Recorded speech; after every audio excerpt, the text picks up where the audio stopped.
ladies and gentlemen, August 1st. Welcome to another episode of ITNLive Unscripted with Scoop and EB. EB, how you living, brother? I'm doing good. I'm doing good. Well, I was running a little bit late, man. Oh, I was hiking. My legs were sore. okay. Well, it is Saturday, so no issues with that. I appreciate that you're getting out there and staying healthy. You know, me and the family just got back from Mendocino, so we are rested and recovered.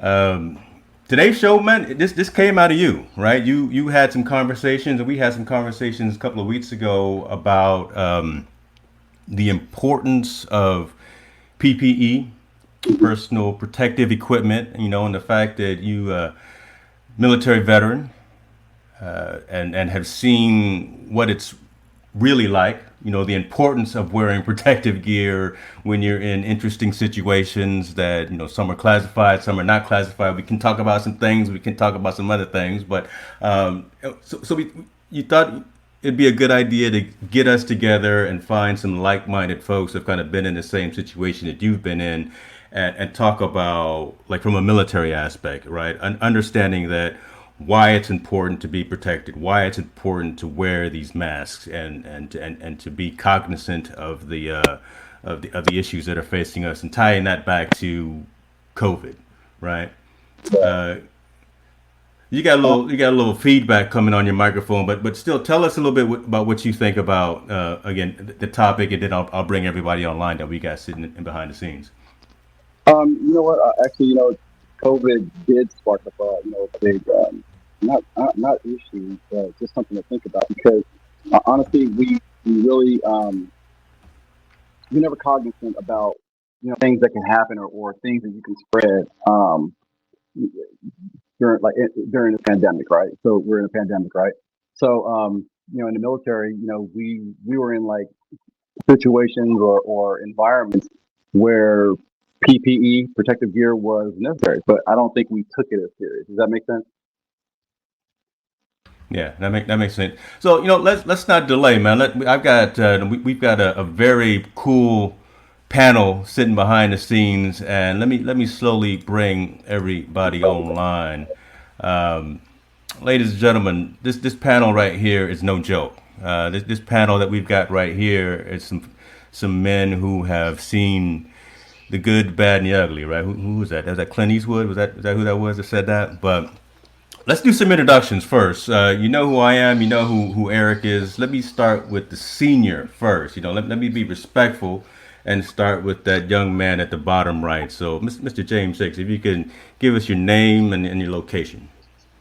I am James W. Hicks Sr., and I'm currently Uh-oh. located in Roseville, California, in the Sun City complex. Uh, what else addition would you like to hear? Well, look, you just did a shout out to all you people there in Sun City. Nothing wrong with that. Nothing wrong with that. We'll go next to Mr. Danny, please. Danny, if you could tell us a little bit about yourself, where you are. Yeah, I'm Danny O'Neill. I'm in Folsom, California. Every once in a while, I play golf over there in Sun City area. But I definitely love living here with my big family and, trying to make a difference in the world. Awesome, thank you, sir. And last but not least, the man with the Tifferette. Tiferet. Okay, let me pronounce it right. Yeah. Let's give a little shout out to the coffee house. I'm probably saying it wrong too, but my name is Marvin. I live in Antelope, California. Did Air Force active duty 4 years, 20 years reserve. Awesome. E, tell about yours. I'm gonna start with you, E, and then what I'm really gonna do. I'm kind of gonna be like the Wizard of Oz behind the scenes, pulling the strings. I'm gonna let you gentlemen talk about, again, as you introduce yourself again, talk about your military experience, what branch of service that you were in, and then the relevance of personal protective equipment and what you've seen, what you can talk about that you've seen, and how that kind of relates to our need today to be wearing masks and protective equipment as we deal with COVID. Because I don't think that enough of society, civilians in society, are taking this as seriously as they should be, which is why we have spikes occurring in all different types of states and all different types of locations. So, Eric, let's start with you with that piece of the discussion, your branch of service, and then kind of some of your experiences that you've had while you were active duty? Okay, like Marvin, I was actually in the Air Force. I was in for about 6.5 years. So I was a environmental specialist, and then we kind of merged in with electric, so we were being called electro-environmental systems. I did a little working on aircraft, so we're around a potential hazard. Yeah, I worked on F-16s, I worked on heavies, I worked on 141s, 130s, C-5s, you know, name it. When I was in the Philippines, different type of planes came in. Just talking about PPE. So, and I don't want to take away from the military. They informed us, hey, you're going to be working around some crazy, dangerous stuff. But as you start working in the maintenance field, in my experience, you know, you became complacent. You had to wear masks. You go in there, you wear a mask. But there are times, like especially in the Philippines or the hotter areas, regions, you're like, okay, I'm not gonna wear this mask. I'm just gonna do some work real quick. You don't realize that take for instance, okay, so I did the military. I was working on aircraft, and then I was civil service, working at the Paul Air Force Base. We did kind of depot type maintenance, where we ripped the plane apart, and re-put everything in during peak time compliance changes. And I would know. I had to, you put brackets in like maybe a fuel cell, so they would take the bladder out. But I don't know, anybody that's worked on aircraft knows that you take the bladder, you're still gonna have some fumes in there. So you're sitting in there. Oh, it's gonna take me 10 minutes. I'm sitting there ratcheting. You don't think about there's a hazard. The cancerous fumes, the JPA that's helping the bladder. So Well, I was saying, Marvin, you definitely know about that as well, right? Working on the fuel cell. So, so you guys can kind of bounce back and forth in terms of the criticality of being protected. Well, like you said, you do get complacent, depending on what you're working on. If you see a spill on the ground, your tendency is to grab it, to touch it with your hands, your bare hands, and smell it. Somebody was being inspected, and it was like, "Oh, what's that on the aircraft?" And the guy went and started to touch it, and the guy inspector said, "Hey, no, you can't do that. You need to put some gloves on." And he's like, "Oh, yeah." But it's complacent. Sometimes you have a rag and you can grab it, wipe it, smell it, see what's going on. But you do get complacent sometimes because you've been in this situation. You usually know what it is already, so either you know to touch it or you know not to touch it, depending on what part of the aircraft it's leaking from, where on the ground it is. All right. So, Dad, let me ask you, Dad, because you were FMS, Field Maintenance Squadron, and you again got to see the underside, underbelly of all the old school planes, B-52s, and things like that. So you can relate to this, right? Going out there and working on something in an emergency situation, and probably you run out there on the flight line and you don't have all your gear on like you're supposed to, maybe, right? But you go out there and because you got to get the job done before the bombers start taking flight. Just give us some perspective on that.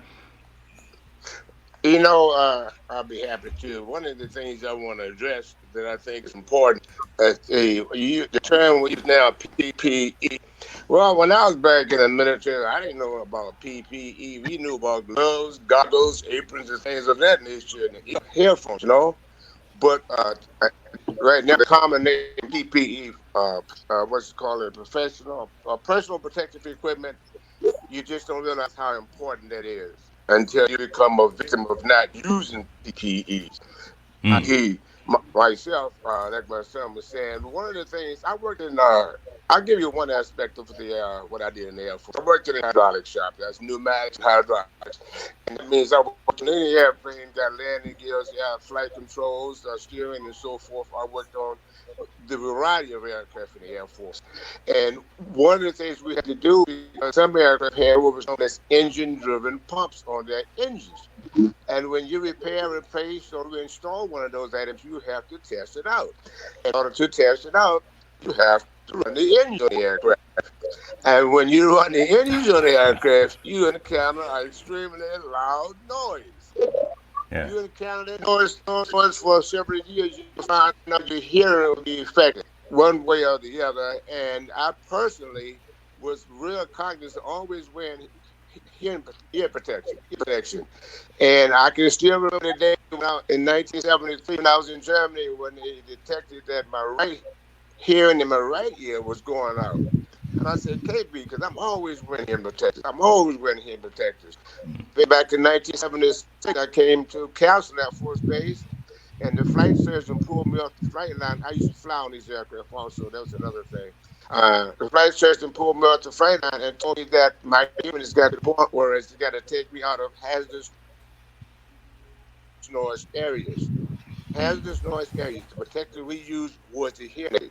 COVID we use right now, face mask. You gotta use these things. Do you know I almost went into a panic because I knew all I knew was fixing airplanes, working airplanes. I enjoyed that.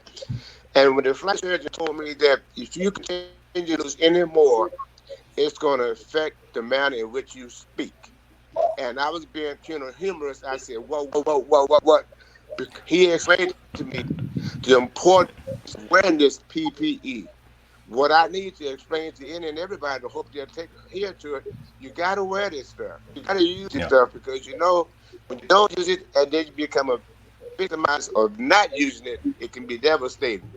And one of the things we're finding out right now, the devastation is death. People are dying by not using it.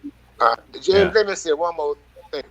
When I talk about this, you know, I haven't talked about an item like this in a long time. I use it as an example. You ever see a beekeeper go into the beehive without a uniform, without the protection? What happens? No. The beekeeper goes into the beehive without the protection. He or she would get something. Right. Gonna be a problem. Just be a problem. Yeah. Okay. You know, that's a great segue, I think, to the man to your immediate left, or well, I'm looking at him from the left because Danny, tell us a little bit about you and your military service. First and foremost, I guess, before you even say that, you gentlemen, thank you for your service. We all appreciate that. I don't think it's said enough. Respectfully, you know, it hasn't been said for as long as it should have been. But we can talk about that at a later date too, as well. But tell us a little bit about you, Danny. So I grew up here in Northern California. I signed up for the Army on 9/11 in 2001. I was 19, and it really drove me to, you know, take action. I knew that I was young, I was in shape, and I wanted to make a difference. I knew I was capable, and I felt it was my duty after we had been attacked. And that led me, you know, the military immediately, they try to teach you to be a leader. So within a few months, you get a new guy who's to your left, and you got to help make sure he's not screwed up and in the right uniform, right place, right time, so that you don't get in trouble. Everybody's responsible and accountable to each other, right? If you're responsible for yourself, you're accountable for with each other. And that helps create an environment where people do the right thing because you're always being accountable, right? So a couple things come to mind with the PPE in particular, a couple stories that have happened now. So I was a fire support specialist. We have different names. Okay. They call us fisters because we're a fire support team. So my job is to go with the infantryman. I'm an artillery guy who goes and calls for artillery, mortars, and air support. So your A-10, Warhogs, all your Apaches, anything that's going to drop bombs or shoot at the enemy. I'm a direct action guy. So my job is to go make contact with the enemy. So PPE for me is paramount to success. The reason that we're the greatest military in the world is because we have equipment that protects us. Now, there's two instances in my mind when we first started talking about doing this in the beginning. Scoop, was for me there was a picture that was all over. So I did the initial invasion in 2003 in Iraq, and I didn't end up after signing up for 9/11. I didn't go to Afghanistan. I went to Iraq twice. Okay. So I went in the initial invasion in 2003, then I went back again in December of 2005. Now, in 2006 when we were there was a picture of a guy who had his Oakleys on. You have to have eye protection, hearing protection, and then your personal protective equipment, your plates, body armor, your ammo, all that stuff, right? Okay, so this soldier was wearing his, now by the way, Oakley, every one of their lenses that Oakley makes is a ballistic glass. No matter what pair of sunglasses you have or even eyewear, they're ballistic rated glass, so it's super good. Anyhow, there was a piece of shrapnel that stuck in this gentleman's right where his eyeball was, and it stuck in the in the glasses, in his PPE. It saved his eyesight for sure, that eyeball, and possibly his life. Who knows at the velocity, because it cools it off very quickly. The ballistic glass cools, so it doesn't go through. It doesn't melt and go through. So it helped. It showed that the stuff works. So they posted the picture everywhere so people knew, right? Now, we had a guy, so we got different plates. When we first got there, we had these kind of ceramic-looking body armor plates. And then, 2 months into our tour, we got these armor-piercing protective plates that had like a steel plate inside of it. And they were more protective, but they were 3 pounds heavier, right, per plate. So 6 pounds on top of all your gear. It's 130 degrees outside. Go fight for your life. Well, some of the guys, just like you guys were, just like EB was talking, man, guys are they're passive, or they think, I'm good, I'm not going to get hit, I'm not going to be the one. Well, one of our guys got shot by a sniper, and it went right through his plate and hit his stomach. Immediately, I was out on patrol. Immediately, they said, check your buddy. Look to your left and right and check your buddy. What plates does he have in? If he doesn't have the right plates, you make him put them on as soon as you get back, right? And it was important because it showed not only how effective this stuff was, it was showed what happens when you didn't utilize it, right? Yeah. So on top of that, we have these things that we don't know if they're going to work. We don't know what's going to happen with, like, for example, we have an NBC outfit that's got charcoal inside of it, and that stands for nuclear, biological, and chemical, in case we get attacked with one of those weapons, right? Mm-hmm. Now, you don't know if this stuff's going to work, but are you going to chance it and not put on your gear? No way. Right. You're definitely, if you think gas is coming or something, you're putting your gear on, right? Yeah. So this is no different. Do I want to wear a mask? No. Do I forget it? Yeah. But the point is that I have to do that because it's not about me. It's about the bigger picture. It's about showing my kids what right looks like, and about showing society that we are accountable to each other. And not just that, but I want to protect the people who are at risk. I may not be, but that doesn't mean that, senior here isn't at risk, or someone else who's, maybe have a little bit older and has health issues. We want to make sure that we're doing our part to show them that we can make a difference as individuals by doing the right thing. I mean, and that's I think what you talk about is a critical thing. And Eric, I'll let you again lead the discussion, but just the fact that you may not want to wear it. It may be heavy, it may be hot, it may be inconvenient, but at the end of the day, this is gear. These are requirements that are out here to protect you, save your life, and you've got to do it in that one time. When you don't do it, something's coming up or you're sick and you get hit right again. If you're not wearing the right type of equipment, that could have been that one time where unfortunately you didn't get up from it. So, I mean, this discussion is I know it's extreme, right? And it's kind of apples and oranges, but I guess I want folks that are watching this to understand the fact that the gentlemen that are here in front of you right now have seen the dark and the ugly and all those types of situations, but they've survived and they've gotten through it because they were protected as they should have been. All we're asking folks to do out here up and down Roseville, Antelope, Folsom, and wherever, put a mask on, right? So we don't have to deal with this next year. We don't have to deal with this for much longer. Eric, talk a little bit about, I guess, if you can relate to some of the things that Danny was saying, right? And then again, I'll let you guys just have that free flow and discussion about some of your experiences. I'm trying to do a scared straight, to be honest with you, and try to get folks to buy into our message. I think that's good. I think Danny touched on some good points. And again, not knowing everyone's age, I think when we first started discussing about the show, the different generations. So, I went in '86, so in '86, things people may have been lax, but not even just talking about the generation differences, because he's talking about like the training differences between the branches. He's talking about these guys do a buddy system. I don't remember that in the Air Force. And Marvin, correct me if I'm wrong. When I was in the Air Force, I don't know that we did a buddy system. I know that there are some people that did police others, but I think that's huge. I think training would be if consistent standard training throughout all branches was the same, I think there would be, I don't know. You tell me, would it be better? Because I was in the flight line, so we're going out to red balls, and red balls when you have a plane right at the end of the runway waiting to fly. When I was working at F-16, we had to go out there, pull the EPU pin or put a pin in, or park a plane, whatever. There's a lot of times I went out there, I didn't have like a helmet. I hit that pedo tube. I got like 3 stitches. I mean, does it have to be tragedy so for you to for people to kind of I need my PPE, I don't think so. I think training is huge, EB, because like when you talk about the flight line, right? So I was airborne and all that stuff. So we use the Air Force to fly us around sometimes. So when we go out there and there's no headgear, so you don't have a hat or anything on, and the guys are like, "Hey, why don't we have that, Sergeant?" And the answer is because you don't want it to fly into the planes. You don't want it to cause a problem out there. You don't want it to fly off and you're trying to chase it. You don't want any issues. Well, they don't necessarily thinking about that, but once you train them on this is how we do it, this is the standard operating procedure, people get it and they do it, and then they show the next guy, they teach the next one, and that really. So when you talk about training, for me, that's nail on the head, because it really does. Well, number one, it gives guidance and leadership, and it shows people what right looks like. Exactly. Well, it's not the training. The training's fine. It's the reinforcement of the training. For people, once they get out of the training, do they constantly keep doing it? Because like EB was saying, you get complacent. oh, I'm not doing this. I've done this plenty of times, you know. Yeah. I think I might have been in a situation like that before once or twice, but it was like, whoa, this plane is loud. I need to put my ear defenders on, or you got to put some goggles on because, like Mr. Hicks said, you got to run that engine to see if that line is going to leak or not. And if you're next to that line and it does leak, you getting sprayed. Yeah. And you don't want that sky drill, which is some nasty stuff in your eyes, on your skin, or anything. Even the fuel is nasty. You know, you're exactly right though, Marvin, because I know for sure, like, so there's all this stuff about the 3M earplugs right now, right, with folks in the military and hearing loss. Okay, well, I'll tell you, right, so I was an artillery guy, we shoot bombs, I'm supposed to be there so I can adjust it, so I need to be up close. Our guys hardly ever wore them. They thought that it would hinder their ability to hear the guys next to them or the radio, and so they wouldn't even wear them. And now they're like, "Oh, pay me because I got hearing loss, and you didn't wear your PPE, and now you're feeling the consequences of that." Yeah.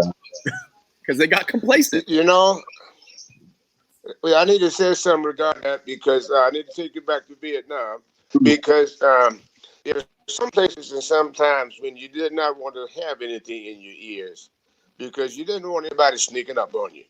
And so I tell you, that's one of the things I have to deal with right now. The fact that anybody sneaks up on me makes me jump or I react in response. However, but the overall benefit of wearing hearing protection, you cannot put it down. But then, like I said, one exception I know is when you're out there in the bushes or wherever you may be, and you trying to hear every sound and recognize every little crink and crinkle, you don't want to have anything to deflect the ability to hear that. However, if you're not out there, you need to wear every piece of protective gear you can get. Let me slip for a second, if I may, gang, because there's a career I had in the Air Force, and I'm aware of it, that's due to classification. My first permanent station, I was assigned to the Air Force Special Weapons Center in Air Force Base. Air Force Special Weapons Center. We did things like NDI. NDI means non-destructive inspections. We work with chemicals. And I'm telling you, back in the 60s, what you call them now PPEs now, we wore PPEs because the effect of the chemicals with direct contact with the skin of your body was dangerous, and it created a lot of unpleasant situations for people. That's where I personally learned in the Air Force the importance of personal protective equipment. Because had I not used it as I was supposed to use it, I don't feel and believe I would be here now, especially with what the items I was dealing with. Can you imagine a person going under radiation 2 or 3 times a week? I had to wear a badge to measure the amount of radiation my body took before I could do another thing. What I'm saying, I am really stressing what we call it PPEs, because PPEs do work. The only time they don't work is when you take the mask off and get placed in the caskets. I have to use that example because to me, it has been personally good for myself to have me here today. Taking it back to the war, to the Vietnam, okay? See, in the war, and I'll just give you a little bit. I can't give you a whole lot. In the war, people feel and think that the Air Force, being the Air Force, you know, we are luxury living in the barracks and eating in the dining halls and so forth. The Army, Marines, and so forth. They're out in the bushes, running the snakes and all of these things and so forth. What made the PPE one of the most effective tools in the Vietnam War for the Air Force was that Tet offensive. Normally, we walk around having no flight vests on, but when we had that Tet offensive, we found out that the PPE, for lack of better terms, the helmet and the flight vest, they were life-saving devices. Right. And that had to happen for us to realize how important. Coming to the day. It's like a seatbelt. We don't know all everything. Okay, seatbelt. Don't wear your seatbelt and get into the situation you be thrown out the vehicle. You be saying you wish you had. Yeah. Same thing with that mask. Same thing. There's so much they can't tell us about this COVID-19 because there's so much they don't know. But what they have indicated, hey, right now we do know that mask, those gloves, and shield are protective items. Consider to use them if you want to continue to live. If you love your family, consider to use them. If you love yourself, consider to use them. Because this COVID thing is attacking ages from 2 to 102. You know what I'm saying?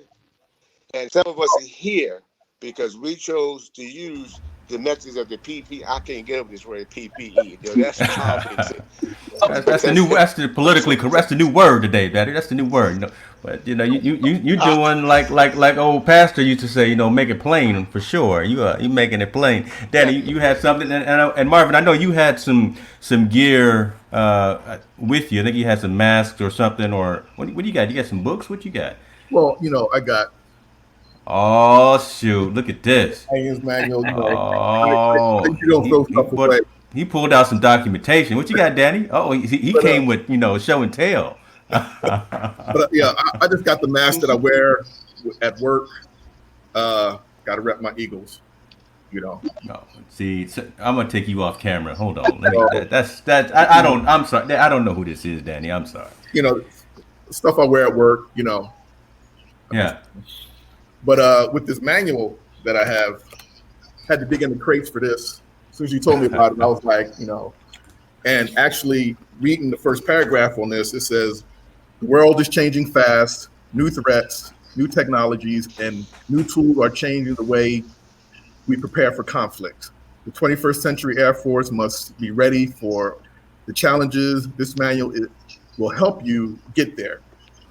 So with the change. So first of all, hold on. So what year was that from? 1999. Nothing changed, brother. Nothing's changed. Yeah. I mean, things are changing constantly. And this has the different mock levels for chemical warfare, the different mock modes. Tells you. I remember going through chem warfare training, and you got your mask, you got your gear, your boots, jackets, and everything. And they tell you, we practice putting it on from for different mock levels. The most serious mock level, I forgot which one it was, from 1 to 4, this and that, where you got to either put on just the mask or you put on the whole gear. And after you practice putting it on, after a certain amount of time, the instructor will blow a horn or do some kind of signal, and you have 9 seconds to put your mask on. And it's not as soon as you hear it, and they tell you, as soon as you hear the horn, you don't go and then put it on. You got to stop breathing at that point, because whenever chemical agent is there, it hits you, it's there. You take a deep breath, it's already in your system. You got to stop breathing, put it on, have it donned and sealed, and then you can breathe. Yeah. But as soon as you hear that horn, you got to stop. And they did that for you in the gas chamber, right? You guys talking about the tear gas chamber, right? You got to blow out. I was fortunate to where when I was in basic training that the gas chamber was broken every time I was scheduled to do that. Man, listen, when I went to the gas chamber, hold the wrenches in your pocket. The wrenches, it's broke. The gas chamber still. That's no joke. Man, yeah, that's what I heard. There was the first squad that was going in there. We were going to be the second platoon, but the first squad that went in, right? So there's 10 guys that go in, and the first thing you got to do is you're in the warm-up room before you actually go in the room where they're making it. I don't know if it was the same for you guys. So you don't have your mask on at that point. But you can start breathing it. And immediately guys are having burning eyes. Their eyes start watering. And then they say, okay, you're going to go inside the room. Like you said, Marvin, you're going to hold your breath, put your mask on inside this room where they're using CS gas and it's filling up the room. The first guy they drug out, he passed out. So we know that the mask works, because when you had your mask on, you didn't do that. But as soon as you took your mask off, now you're supposed to, when you go through that part, the gas chamber, you got to start saying a platoon motto for us. You got to state your name, right? And then platoon motto. So we're trying to, and you don't get halfway through it. If you're good, you get a quarter of the way through it before you're gasping. Your lungs stop working, right? And then you go outside and you try not to hit the tree that's right out the exit door, and everybody's puking and spitting up out there, right? But we know that those gas masks work. I'll tell you, I was in Korea. Before I went to Iraq, I was in Korea, and they have alerts every month, and this very loud horn goes off, and it's essentially simulating an attack from North Korea or China. And so immediately you go into a runner, because we're right by the DMZ, so we're right by North Korea.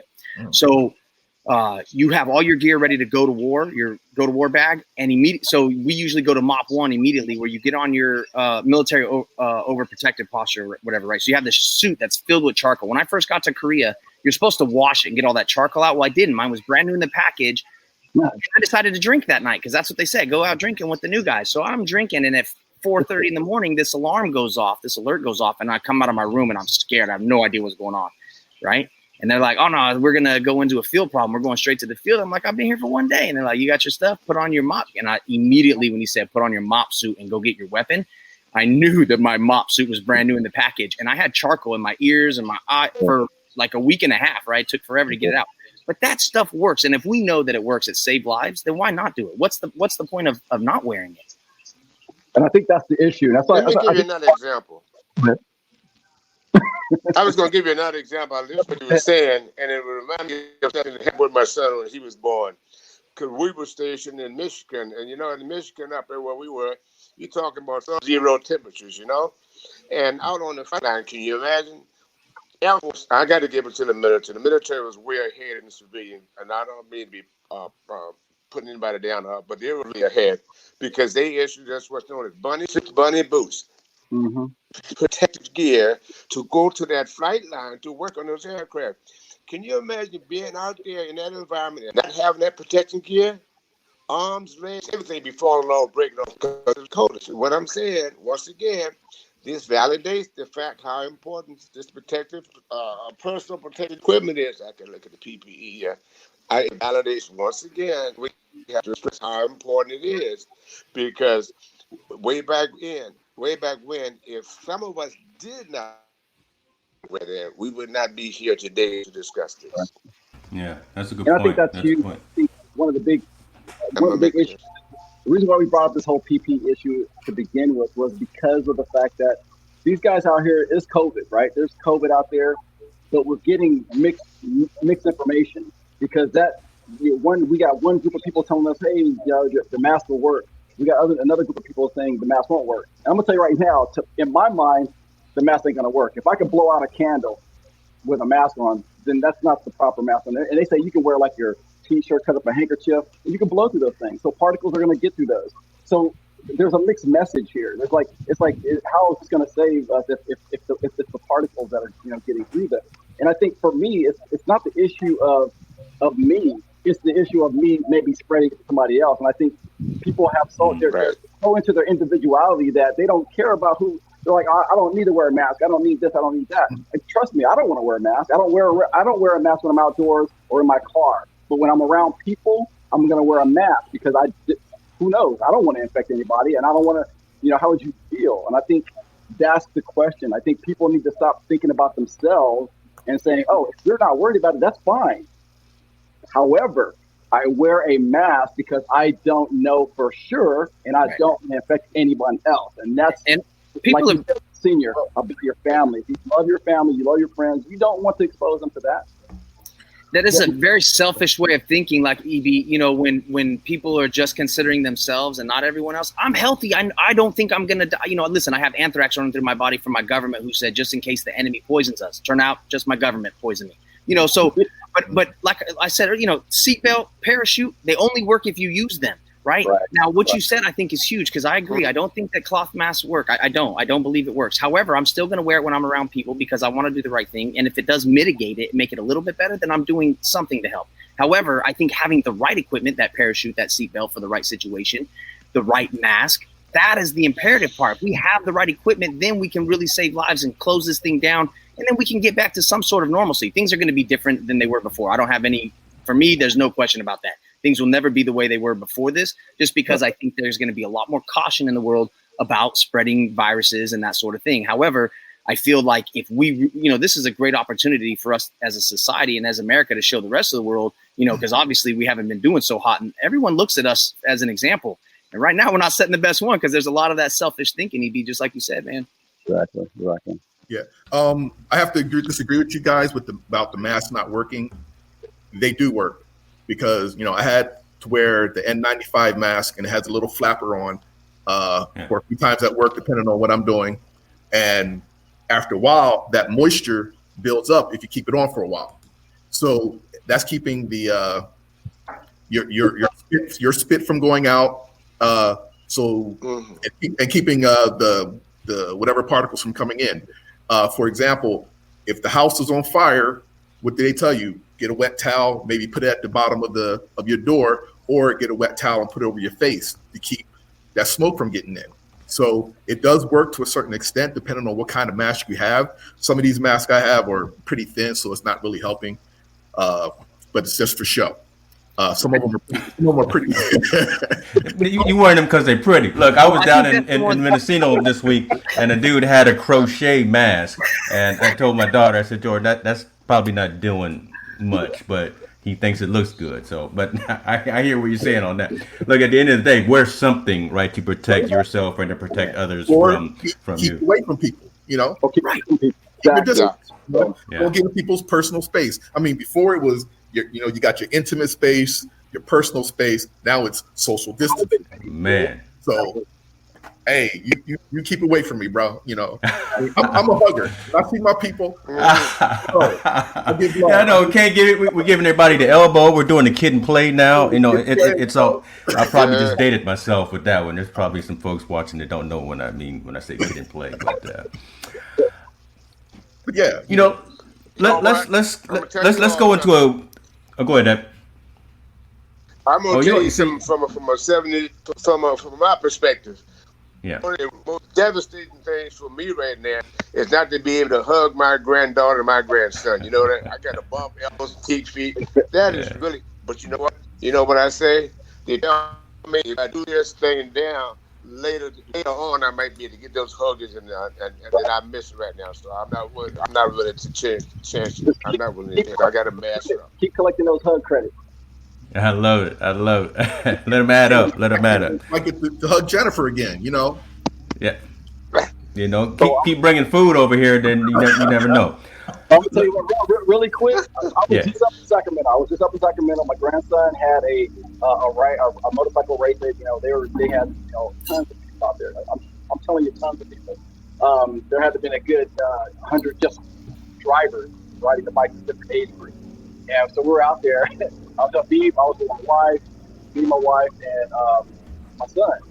We were the only three with masks on. I was like, wow, that's terrible. That's terrible. And honestly, like the smoke and everything.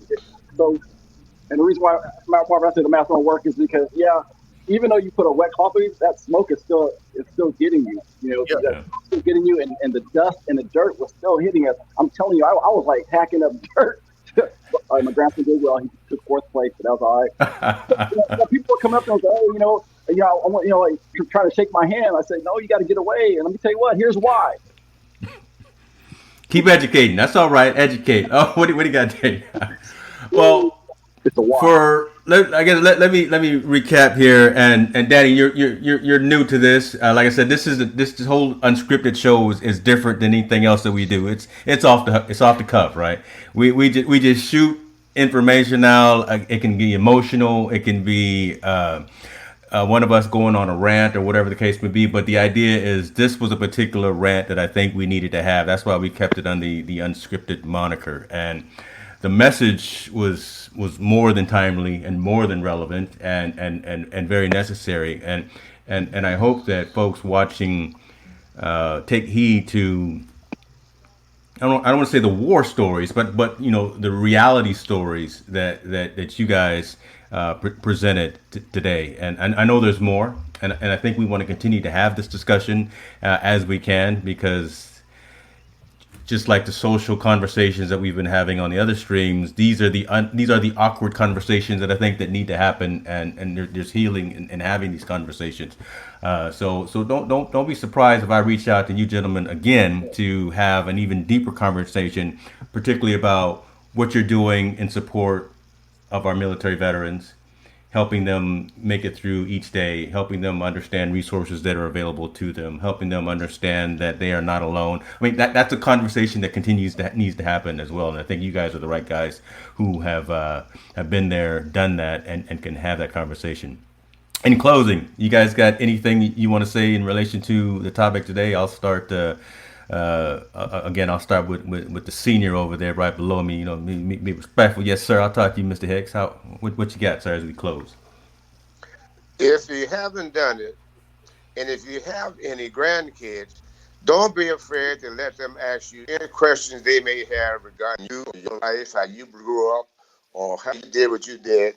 And the reason I find it so important, because I realized that when I was growing up, I knew very little about my grandfather. You know, and I spent some time here recently with my granddaughter and my grandson. It was the best hour and a half I spent in a long time. So hey, take time and let them hear from you about you. Thank you, sir.